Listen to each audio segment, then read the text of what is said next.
حضرت ابو ہریرہ رضی اللہ تعالیٰ عنہ بیان کرتے ہیں، ہم نبی صلی اللہ علیہ وسلم کی خدمت میں حاضر تھے کہ اتنے میں ایک آدمی نے آپ کی خدمت میں حاضر ہو کر عرض کیا، اللہ کے رسول میں تو مارا گیا۔ آپ نے فرمایا تمہیں کیا ہوا؟ اس نے عرض کیا میں روزے کی حالت میں اپنی اہلیہ سے جمع کر بیٹھا۔ رسول اللہ صلی اللہ علیہ وسلم نے فرمایا کہ تمہارے پاس کوئی غلام ہے جسے تو آزاد کرے؟ اس نے عرض کیا نہیں۔ آپ نے فرمایا کیا تم لگاتار 2 ماہ روزے رکھ سکتے ہو؟ اس نے عرض کیا نہیں۔ آپ نے فرمایا کیا تم 60 مسکینوں کو کھانا کھلا سکتے ہو؟ اس نے عرض کیا نہیں۔ آپ نے فرمایا بیٹھ جاؤ۔ بس نبی صلی اللہ علیہ وسلم نے توقف فرمایا۔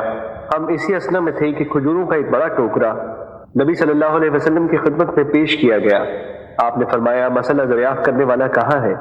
اس شخص نے عرض کیا میں حاضر ہوں۔ آپ نے فرمایا یہ لو اسے صدقہ کر دو۔ اس آدمی نے عرض کیا اللہ کے رسول کیا میں اپنے سے زیادہ محتاج شخص پر صدقہ کروں؟ اللہ کی قسم مدینے میں 2 پتھریلے کناروں کے درمیان کوئی ایسا گھر نہیں جو میرے گھر والوں سے زیادہ ضرورت مند ہو۔ یہ سن کر نبی صلی اللہ علیہ وسلم اس قدر ہنسے کہ آپ کے دانت مبارک ظاہر ہو گئے۔ پھر آپ صلی اللہ علیہ وسلم نے فرمایا اسے اپنے گھر والوں کو کھلاؤ۔